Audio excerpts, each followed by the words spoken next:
Hi everyone, today we will talk about how to fix or how to solve watch history on TikTok. To know how to fix or how to solve watch history on TikTok, you should just go to settings like this. We will click. After that in this page you will go to apps, default apps, app settings. When you will see this list you will go down to find the application of TikTok and you will enter. Then in this page here you will go to click for stop. When you will end this you will enter to storage. After that in this page you will go to click clear cache.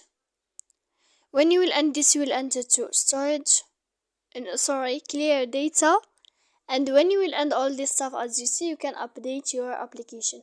So please don't forget to support us by like and subscribe. See you next time in another video, and thank you for watching.